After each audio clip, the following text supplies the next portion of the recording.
जब तक आप ये मानते रहेंगे कि आप दुनिया भर से स्पेशल हैं, आप कुछ अलग ही हैं, तो सिर्फ आपको नुकसान होगा, दुनिया को कुछ नहीं होने वाला। भारत में देखिए हर एक राज्य तरक्की, जबकि वियतनाम क्लेम करता है और 4-5 देश हैं जो क्लेम कर रहे हैं, किसी का नहीं है, सिर्फ चाइना का। हड़प लो, पूरा ताइवान हमारा। चीज सच पाई गई तो पाकिस्तान, फिर हम इस चीज को लेंगे कि एंटी रशिया आपने ऑपरेशन कर, आपने रशिया के खिलाफ कर। इससे फायदा क्या हुआ है इमरान खान को? मैं अभी तक नहीं समझ पाया इमरान खान को फायदा क्या हो जाएगा। उसके ऊपर तो 150-200 केस हैं यार। जय हिंद दोस्तों, मैं हूं मेजर गौरव आर्य और आप देख रहे हैं द चाणक्य डायलॉग्स। इस वीडियो को लाइक करिए, हमारे चैनल को सब्सक्राइब करिए, बेल आइकन दबाना बिल्कुल मत भूलिएगा। दोस्तों, इसके पहले कि मैं शुरू करूं आज का वीडियो, मैं कहना चाहता हूं कि हमारा एक नया चैनल है मेजरली राइट। मेजरली राइट में मैं 3-3, 4-4, 2-2 मिनट की क्लिप्स डालता रहता हूं दिन में कई सारी। आप मेजरली राइट को सब्सक्राइब करिए और वहां के वीडियोस देखिए, मजेदार लंबे चौड़े वीडियोस नहीं होते, 2-3 मिनट के। झट से देखा, पता लग गया कि अब क्या हो रहा है, पाकिस्तान में क्या हो रहा है, चाइना में क्या हो रहा है, देश विदेश में क्या हो रहा है। झट से देखा, 2-3 मिनट में चलते फिरते वीडियो देखिए, मजे करिए, लेकिन चैनल को सब्सक्राइब जरूर करिएगा और वहां पर भी बेल आइकन जरूर दबा दीजिएगा। ओके। 5 मेंबर बेंच भारत के सुप्रीम कोर्ट की, headed by justice Chandrachud, chief justice of India, वो क्या बोलते हैं 35A के बारे में। आर्टिकल 35A, आर्टिकल 370 एक साथ निकाले गए थे दोनों के दोनों।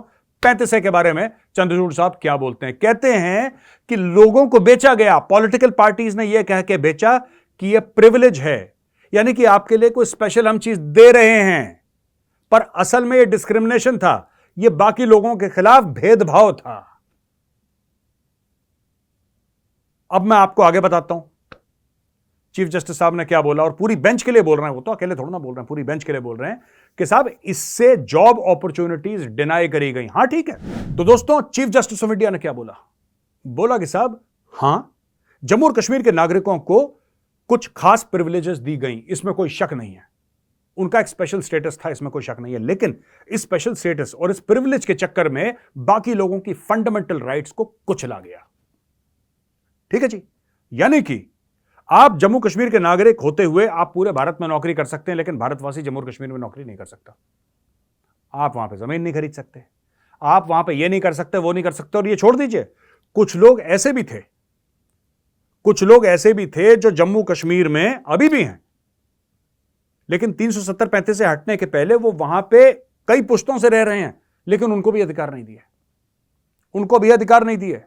और अगर कोई जम्मू कश्मीर की लड़की किसी बाहर के स्टेट के लड़के से शादी करती है, आउटसाइड द स्टेट, तो उसके पास कोई प्रॉपर्टी का, ऐसे कई सारी ऐसी चीजें थी जिसके बारे में कहा है आज, मतलब बातें हुई हैं इनके मामले में। और मुझे लगता है कि बहुत बड़ा बयान है। देखिए 370-35 से कुछ भी नहीं है, ठीक है, ये सब फ्रॉड है और हमारे कश्मीरी भाई बहनों को ये 2 पॉलिटिकल पार्टीज ने झूठ बोला है।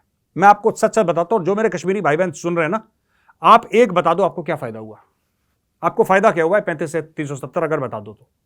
हां, जिद करनी है किसी को और जिद करके अपना पॉइंट प्रूव करना, वो अलग बात है, लेकिन आपको फायदा क्या हुआ एक बात बता दीजिए। आपको नुकसान ही नुकसान हुआ है, और आपको इतना ज्यादा नुकसान हुआ है क्योंकि इन लोगों ने आपके दिमाग में, ये महबूबा मुफ्ती के परिवार और फारूक अब्दुल्ला के परिवार, इन्होंने क्या करा, आपके दिमाग में एक कीड़ा रख दिया, आपके दिमाग में गलत बात डाल दी। क्या गलत बात डाल दी आपके दिमाग में? यह बात डाल दी कि साहब आप बिल्कुल भारत से अलग हैं, आप कुछ स्पेशल नहीं है। कोई स्पेशल नहीं है यार, मैं और आप बराबर हैं।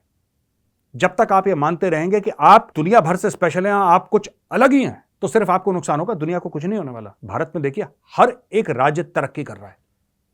उत्तर प्रदेश, जहां पे लोग आज से 10 साल पहले आने से डरते थे, 8 साल आने से पहले डरते थे, यहां पे मैं तो तब का यहां पे नोएडा में रह रहा हूं, लोग आने से डरते थे, आज की तारीख में वो कह रहे हैं, प्लान बना रहे हैं $1 ट्रिलियन इकोनॉमी का। वो कह रहे हैं साहब माइक्रोसॉफ्ट का कैंपस लग गया, विप्रो का कैंपस लग गया, फलाने का, इन्फोसिस का, किसका कुछ, दुनिया भर की इन्वेस्टमेंट यहां पे आ गई। कुछ इन्वेस्टमेंट पहले से थी, राइट, मैं ये नहीं कह रहा कि सारी इन्वेस्टमेंट अभी आई है, कुछ इन्वेस्टमेंट पहले से भी थी, ऐसी बात नहीं है, लेकिन अब उसमें ऐसा लगता है कि स्टेरॉइड्स लग गए, सब तरक्की कर रहे हैं। आप बैंगलोर देखो कहां से कहां पहुंच गया यार बैंगलोर। और बैंगलोर का जो सफर है दोस्तों, वो 30-35 साल का सफर है। वो बैंगलोर का जो पूरा सफर है 30-35-40 साल का, उसके पहले सॉफ्टवेयर कहां था? ये इन्फोसिस आए, विप्रो, ये सब, ये कहां से आए ये लोग? तो हमें ये देखना है कि ये पूरा जब भारत तरक्की कर रहा है, पूरा जब भारत आगे बढ़ने की कोशिश कर रहा है और आगे बढ़ भी रहा है, भारत 5th लार्जेस्ट इकोनॉमी है, तो जम्मू कश्मीर को इन लोगों ने जानबूझ के झूठ बोल बोल के पीछे रखा। आज की तारीख में सऊदी के बड़े बड़े ग्रुप है, हमारा ग्रुप कोई छोटी सी चीज है, बड़े बड़े ग्रुप हैं, बड़े बड़े इन्वेस्टमेंट जिसको कहते हैं ऑर्गेनाइजेशन इन्वेस्ट कर रही हैं जम्मू कश्मीर में, कह रहे हैं साहब इसको जन्नत कहते थे, इसको असल में बना देंगे यार। सिर्फ नेचुरल ब्यूटी नहीं, इकोनॉमिक्स। जम्मू कश्मीर में पिछले साल 1.8 करोड़ टूरिस्ट आए, 1.8 करोड़, यानी कि 18 मिलियन टूरिस्ट्स। वो इतना सा है जम्मू कश्मीर। कश्मीर घाटी इतनी सी है, इतनी सी 70-80 किलोमीटर लंबी, ये है पूरी कश्मीर घाटी। और उस कश्मीर घाटी के अंदर इतने टूरिस्ट आए दोस्तों। फ्लाइट जब आपकी लैंड करती है ना श्रीनगर एयरपोर्ट पे, बडगाम पे, जब लैंड करती है आपकी फ्लाइट, तो लैंड तो आराम से कर जाती है। जब आप वापस जाते हो ना, वापस एयरपोर्ट जाने के लिए 3-3 किलोमीटर के जाम होते हैं वहाँ पे। आप कभी श्रीनगर के एयरपोर्ट के अंदर घुस के दिखाना, तब आपको पता लगेगा। इतने टूरिस्ट हैं वहाँ पे, पैर रखने की जगह नहीं है वहाँ पे। ये क्यों हुआ? आज की तारीख में कश्मीरी खुशहाल है, लेकिन ये सब ना, ये महबूबा मुफ्ती अलग चीज़ है, कुछ और है वहाँ पे क्रांतिकारी विचारधारा वाले जो कहते हैं ना, वो भी मजाक में कह रहा हूँ, क्रांतिकारी असल में नहीं क्रांतिकारी। जो लोग ये कहते हैं कि साहब हम ये कोई टीचर है, मैं सुन रहा था कि टीचर गया वहाँ पे और मैं केस लड़ूंगा सुप्रीम कोर्ट में। क्यों अपना वक्त ज़ाया कर रहे हो यार? क्यों वक्त ज़ाया कर रहे हो? क्यों अपने स्टूडेंट्स की जिंदगी, अपनी जिंदगी खराब कर रहे हो, केस लड़ रहे हो? ये झूठा है, फ्रॉड है। 370-35 से तुम्हें झूठ बोला है दो मुफ्ती परिवार ने और अब्दुल्ला परिवार ने। They have lied to you. ये फ्रॉड है पूरा। आपको ये देखना चाहिए कि कश्मीरी की जेब में पैसा और कैसे आए। ठीक है, कश्मीरियों की जेब में, और डिस्पोजेबल इनकम जिसको कहते हैं। अगर मैं यूपी में काम कर रहा हूं, मैं ये देखूंगा भैया उत्तर प्रदेश में जो लोग हैं उनके पास और पैसा कैसे आए उनकी जेब में। जो तमिलनाडु में हो तमिलनाडु का देखेगा, जो केरला का है केरला का देखेगा, जो कर्नाटका का है कर्नाटका का देखेगा। सब लोग अपने अपने राज्य का देखेंगे, उनके राज्य का किस तरीके से वेलफेयर हो। लेकिन आपके राज्य वालों ने क्या देखा? जब आपका राज्य था, अब तो यूनियन टेरिटरी, उन्होंने देखा कितना घटिया इंफ्रास्ट्रक्चर, कितना घटिया इंफ्रास्ट्रक्चर। बिना पैसे दिए एक जमाना था कश्मीर में, अब थोड़ा सा पहले से कम है, लेकिन corruption is a very big problem in Jammu Kashmir. अभी थोड़ा सा कम हुई है। एक जमाने में तो ऐसा था कि साहब फाइल में जब तक पैसा डाल के ना डालो काम आगे नहीं बढ़ता था। बोलियां लगी हैं थाने की यहां पे। एक जमाने की बात कर रहा हूं, आज की बात नहीं कर रहा। बोलियां लगती थी थाने की। आई नो पर्सनली, मैं तो जानता हूं। तो अब काफी हद तक मामला ठीक। अभी और लंबा रास्ता है कश्मीर का दोस्तों, अभी भी काफी लंबा रास्ता है। सारी प्रॉब्लम सॉल्व नहीं हुई है। कोई आपको ये गलत बताए कि अब सब टिंच हो गया ना, नो, नॉट एट ऑल। लेकिन काफी हद तक मामला ठीक हो गया कश्मीर में, काफी हद तक। G20 की मीटिंग करवा दी यार यहाँ पे, और क्या चाहिए आपको। दोस्तों अगली खबर यह है कि चीन ने पहले तो कुछ समय पहले अरुणाचल प्रदेश में 11 जगहों के उसने नाम चेंज करे थे। आप ना चीनी मीनी चाव चाव नाम रख दिए थे। पहले इंडियन नाम थे, उन्होंने अपने चाइनीज नाम रख दिए। चलो कोई बात नहीं, नामकरण कर दिया इन्होंने। भाइयों ने अब क्या करा है कि एक नया नक्शा निकाला है चाइना ने, और उस नक्शे में क्या कहते हैं ये लोग? नक्शे में ये कहते हैं भाई लोग कि साहब पूरा का पूरा अरुणाचल हमारा है। ठीक है, पूरा का पूरा साउथ चाइना सी हमारा है भाई साहब। पूरा साउथ चाइना सी इनका है, वियतनाम का नहीं है। ठीक है, जबकि वियतनाम क्लेम करता है, और 4-5 देश हैं जो क्लेम कर रहे हैं, किसी का नहीं है, सिर्फ चाइना का है। हड़प लो, पूरा ताइवान हमारा है। ये मैं तो कह रहा हूं कि पूरी दुनिया को ना, मैं चाइनीज को क्या करना चाहिए, पूरी दुनिया का जो ग्लोब है ना, ग्लोब होता है ना, ग्लोब के ऊपर लाल झंडा बना के जो तारे तूरे लगे रहते हैं इनके चाइना के, वो लगा के खत्म करो। बोलो मेड इन चाइना यार, पूरी दुनिया हड़प लो तुम लोग। तो तुम्हारा पेट थोड़ा ना भरने वाला है। दोस्तों मैं आपको बता रहा हूं, ये अभी इंडिया का इसके ऊपर जवाब आ गया कि ये सब चीजों में, ये सब हम रिजेक्ट करते हैं इसको। इंडिया ने भी ज्यादा तवज्जो नहीं दी, लेकिन मैं कह रहा हूं इसका जवाब देना पड़ेगा। लेकिन चीन ने बड़े, जिसको कहते हैं खतरनाक समय पे काम कराया है, और जानबूझ के कराए। अभी मोदी जी की मीटिंग हुई थी शी जिनपिंग से, कहां पे? जोहान्सबर्ग में। किसमें? ब्रिक्स समिट में। याद है आपको, हमने कवर करा था। ब्रिक्स समिट में मीटिंग हुई मोदी जी की, और वहां पे दोनों लीडर ने यह डिसाइड करा था कि लद्दाख से पीछे हटेंगे चाइनीज फौजें। ये बात हुई थी, उन्होंने बोला हाँ ठीक है हम लोग वर्क करेंगे। अब जाके ये नक्शा आ जाता है। इसका मतलब क्या है? यानी कि चीन की नीयत में खोट है दोस्तों, चाइनीज नीयत में खोट है। और चाइना को मैं बता रहा हूं, लातों के भूत बातों से नहीं मानते। इनके कोर कमांडर लेवल टॉक्स करवा लो, मेजर जनरल लेवल टॉक्स करवा लो, प्रधानमंत्री लेवल टॉक्स करवा लो, एक्सटर्नल अफेयर्स मिनिस्टर टॉक्स करवा लो, फॉरेन सेक्रेटरी लेवल टॉक्स करवा लो। चाइनीज अगर मानते हैं तो डंडे की भाषा मानते हैं। कुत्तों को घी हजम नहीं होता दोस्तों, इस चीज का ध्यान रखना जो मेजर ने बोला आपको। कुत्तों को घी हजम नहीं होता। चाइनीज ऐसे नहीं मानेंगे। आप उनसे डिस्कशन करते रहोगे 10 साल, इनको जब तक कूटोगे नहीं, इनके साथ जब तक मारपीट नहीं करोगे, इनको समझ में नहीं आएगा। मैं बार बार नाम लेता हूं, बार बार। ठीक है, और मैं आपको बताता हूं कहानी किसकी। मैं बताता हूं आपको 1967 नाथुला में, right, lieutenant general Sagat Singh, Indian army. General Sagat Singh ने ऐसा ठोका था चाइनीज को, ऐसा ठोका था कि उन्होंने मम्मी पापा याद आ गए चाइनीज के। वो 30-40 सालों को चुप रहे, उन्होंने कुछ नहीं करा। उन्होंने बोला नहीं, एवरीथिंग थैंक यू, चीनी हिंदी चीनी भाई भाई, बिल्कुल ठीक है। जनरल सगत सिंह ने ऐसा समझाया चाइनीज को कि उनको सही में लगा कि हम भाई हैं और सब कुछ ठीक ठाक है। इतने चाइनीज लाशें गिरा दी जनरल सगत सिंह ने, इतनी चाइनीज लाशें गिरा दी कि चाइनीज चुप हो गए। अब फिर ये नई पीढ़ी आई है ना, ये तो भूल गई जनरल सगत सिंह को। जनरल सगत सिंह को दोबारा इनको याद दिलाना पड़ेगा, चाइनीज को बताना पड़ेगा कि तुम जानते हो ना ये कौन है बेटा, ये हैं जिन्होंने तुम्हारे बाप दादाओं को रगड़ा था, इनका नाम है लेफ्टिनेंट जनरल सगत सिंह। देख लो, अपने पिताजी की फोटो ढंग से देख लो, ये हैं। तब चाइनीज को पता लगेगा। They only understand that language. हम लोग कितनी भी भलाई की बात कर लेना, इनको समझ में नहीं आना। They are not decent people यार। मैं बार बार कहता हूं, मैं जिससे मिलता हूं ना, अगर सरकार में किसी से मिलता, मैं यही कहता हूं उनको, कहता है मेजर साहब आप कैसी बातें कर रहे हो। नहीं सर नहीं, ये they are not decent people, they deserve to be kicked and they deserve to be kicked very hard where it hurts. दोस्तों, एक चाइनीज शिप आया है, वो कह रहा है सर्वे करने के लिए आया है। श्रीलंका में भी बात चल रही है, उसको परमिशन मिली नहीं मिली। देखिए परमिशन मुझे ऐसा लगता है कि चाइनीज ने इतना पैसा डाल रखा श्रीलंका में, श्रीलंका लिए मुश्किल होगा चाइनीज को मुंह पे मना करना। चाइनीज पहले भी शिप भेज चुके हैं 2 बार, और ये सब जासूसी के शिप्स हैं। वो तो कह रहा है सर्वे करने आया, मुंह पे कह रहा है, जब नहीं कहता है तब इतने कांड कर जाता है वो। तो हमें भी कुछ ना कुछ तो करना होगा यार, कुछ ना कुछ हमें एग्रेसिव मेजर्स लेने होंगे, और हमें बोलना होगा कि ये इंडिया का एक्सटेंडेड इकोनॉमिक जोन है, या इंडिया का कुछ ना कुछ ऐसा है कि जहां पे आप नहीं आ सकते। We have to stop the Chinese because they are coming to a sovereign country. ये श्रीलंका एक सॉवरेन कंट्री है, और श्रीलंका के ऊपर है कि उनको परमिशन देना दे। हम तो श्रीलंका को नहीं कह सकते कुछ कि आप उनको परमिशन मत दो। हाँ, डिप्लोमेटिकली हम प्रेशर डाल सकते हैं, लेकिन श्रीलंका भी क्या करे, राइट? श्रीलंका अगर चाइनीज को परमिशन देता है तो ये इंडिया के लिए बड़ी खतरनाक चीज है। फिर वही इलाज है इनका, आप इनको कन्फ्रंट करें।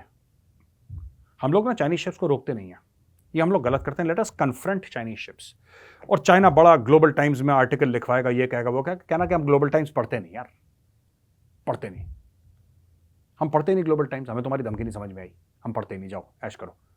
इनके 1-2 शिप्स को डुबा दो चाइनीज के, ये नहीं आएंगे वहां पे। ये ट्राइड एंड टेस्टेड मेथड है दोस्तों, और हम कर चुके हैं। मैंने जनरल सगत सिंह ने क्या करा था, कितने 100 चाइनीज सोल्जर्स मरवा दिए। वो घूम रहे थे कहीं बाजार में, पता नहीं कहां बाजार में घूम रहे थे, समथिंग लाइक दैट। शाम का वक्त था, घूम रहे थे, ऊपर से आर्टिलरी की फायरिंग करी, सबके सब gone. He said attack them first, they only understand this language. मैं बार बार कह रहा हूं, चाहे आर्मी का हो, चाहे नेवी का मामला हो, चाहे एयरफोर्स का मामला हो, दोस्तों बात वही है यार, बात वही है। They understand general Sagat Singh, they don't understand any other language. इनको और कोई जबान समझ में नहीं आती चाइनीज को। अभी ये जो शिप है, ये कह रहे हैं सर्वे, किस चीज का सर्वे करना है तुम्हें यार? कौन सा सर्वे करने आए ये तो समझाओ। मैं कि साहब हम इस चीज का सर्वे करने आए, कुछ नहीं सर्वे करने आए। ये स्पाई शिप है, भारत के ऊपर स्पाइंग करने के लिए आया है। We should treat it as a spy ship and we should act accordingly. China क्या कर लेगा? एक बात बताओ यार, चाइना क्या कर लेगा? हम बार बार हम लोगों को ये लगता है कि लड़ाई ना हो, शांति हो, सुख हो। ये शांति सुख तब होगी ना जब तुम मजबूत होगे, जब तुम चाइना के ऊपर हावी हो जाओगे, तब सुख शांति होगी। यही हमने गलती कर दी थी जब लाइन ऑफ कंट्रोल हमने पार नहीं करा था कारगिल की लड़ाई में। हमने बोला कि नहीं साहब, पाकिस्तानी पार कर गए लाइन ऑफ कंट्रोल, पाकिस्तानी इधर आ गए, हमें बोला, हमें हुक्म मिला, no you will not cross LOC, आप एलओसी पार नहीं करोगे।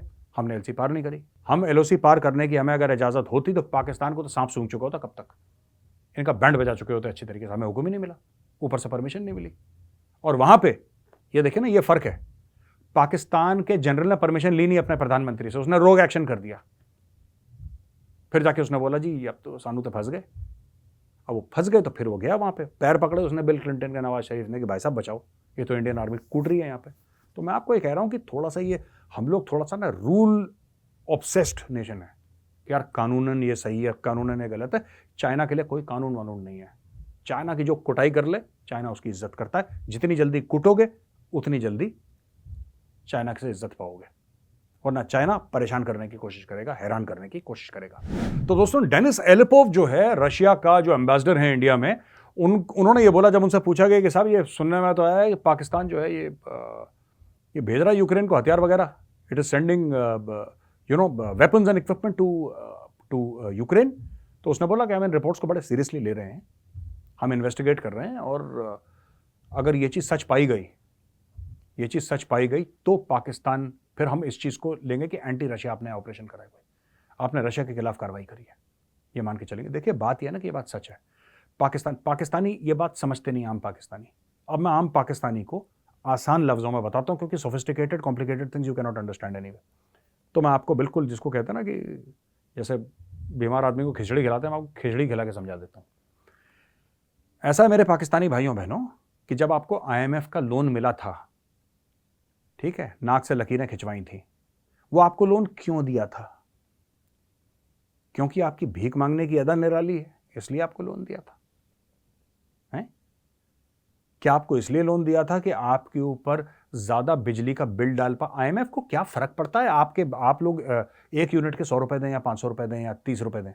आपको लगता है आईएमएफ को कोई फर्क पड़ता है कि जो पाकिस्तान की आवाम है वो कितने का बिजली का बिल देती है, कितना पानी का बिल देती है, कितना टैक्स बढ़ा दिया? क्या उसको फर्क पड़ता है 2 रुपए का? और आईएमएफ है क्या? What is IMF? IMF is controlled by the United states of America, it is controlled by Europe, it is controlled by Europe and America. तो फिर आप भाई, आपको लोन मिला, आपने उसकी एवज में क्या दिया? गिव एंड टेक होता है ना। आप तो जानते ही हैं दुनिया में जो भी मुल्क हैं, ठीक है, वो अपने मफाद की बात करते हैं। ये पाकिस्तानी भी मानते हैं, हम हिंदुस्तानी भी मानते हैं, सब मुल्क अपने मफाद की बात करते हैं, अपने बेनिफिट की बात करते हैं, और कोई गलत बात नहीं है। तो आपको क्या लगता है कि अमेरिका और यूरोप ने अपने मफाद की बात नहीं करी होगी? क्या डील हुई थी? ये पाकिस्तानी जरा अपने हुक्मरानों से पूछो कि तुमसे डील क्या हुई थी यूक्रेन को लेकर, क्योंकि पाकिस्तान के पास गोला बारूद है और पाकिस्तान की पुरानी आदत है पैसे के लिए बेचना, और पाकिस्तान पास्ट में बेच चुका है अपने फौजियों को, अपने शहरियों को भी बेच चुका है। मुशर्रफ ने 4000 पाकिस्तानी बेच दिए थे और कबाब और फल वाले बेच दिए थे। उसकी किताब पढ़िएगा, in the line of fire, आपको सब पता लग जाएगा।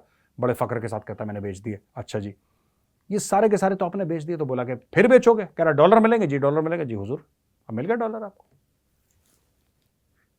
कभी पूछा आपने कि क्यों मिले आपको डॉलर इस बार? आपने सारी चीजें पूरी नहीं करी थी।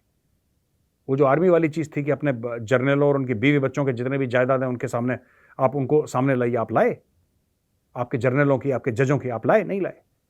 आपने कुछ ब्यूरोक्रेट्स का बताया, कुछ तय करा, लेकिन फिर भी आपको पैसा मिला। कभी पाकिस्तानियों आपने सोचा है कि आपको पैसा क्यों मिला? अचानक इतने साल के 1-1.5 साल के लड़ने के बाद, चिक चिक करने के बाद आपको पैसा मिल गया। आखिर वो पैसा मिला तो मिला क्यों? कारण क्या था उस पैसे का? पाकिस्तान ने ऐसा क्या टेबल पर रख दिया? पाकिस्तानी कहते हैं हमने उनकी सारी शर्तें मान ली। अक्सर पाकिस्तानी कहते हैं कि जी हमने तो उनकी सारी शर्तें मान ली। ओ भाई सुनो, तुम उनकी शर्त नहीं भी मानते, वो तो बिना शर्तों के भी पैसा देते हैं। मैं और कुछ कह रहा हूं पाकिस्तानियों तुमसे, तुमने कौन सी शर्तें मांग ली? अगर आपने टैक्स बढ़ा दिया आवाम पे, उससे आईएमएफ को क्या बेनिफिट हो रहा है? वो टैक्स आप आईएमएफ को दे रहे हो? आप आईएमएफ को दे रहे हो पैसा? वो नहीं दे रहे ना। आप अपने आवाम का बिजली का बिल बढ़ा रहे हो, क्या वो पैसा आईएमएफ को जा रहा है? नहीं। आप कुछ भी कर लो, मैं कह रहा हूं आप पाकिस्तान में अपने शहरियों को पानी के नीचे उनका सर करके उनको डुबा दो, आईएमएफ को फायदा हो रहा है उनसे? नहीं हो रहा। तो भाई गिव एंड टेक था। आईएमएफ ने आपको $3 अरब दिया, आपने आईएमएफ को क्या दिया? सोचना कभी, आपने आईएमएफ को क्या दिया? ये कर्जा फर्जा ये तो आपका अंदर का मामला है, आईएमएफ का कोई लेने देना नहीं है। हाँ, आईएमएफ ने बोला है कि आप ये करो, आपने मानी उनकी बात, लेकिन आपने आईएमएफ को दिया क्या? लेन देन की बात हो रही है, मफाद की बात हो रही है। आपने चुपचाप ये डील कर दी कि हम यूक्रेन को हथियार देंगे क्योंकि वेस्ट अलाइंड है यूक्रेन के साथ। आपने चुपचाप यूक्रेन को भारी मात्रा में, बिग क्वांटिटी में आपने वेपन्स, एमुनिशन दिए, आपने दिए। यूक्रेन पाकिस्तानी हथियार इस्तेमाल कर रहा है और इसका भांडा आज नहीं तो कल फूटेगा, और जिस दिन ये भांडा फूटेगा फिर आप सबके पैर पकड़ेंगे कि भैया सॉरी, माफी यार, दोस्ती करवा दो, ये आप करोगे। अच्छा, पाकिस्तान से दूसरी खबर, अच्छा अच्छी खबर कभी नहीं आती। इमरान खान को फिर बेल मिल गई तोशाखाना केस पे। इससे फायदा क्या हुआ यार इमरान खान को? मैं अभी तक नहीं समझ पाया इमरान खान को फायदा क्या हो जाएगा इससे। उसके ऊपर तो 150-200 केस हैं यार इमरान खान के ऊपर, हर दूसरे दिन एक एफआईआर फाइल हो जाता है, इतने एफआईआर हैं उसके ऊपर।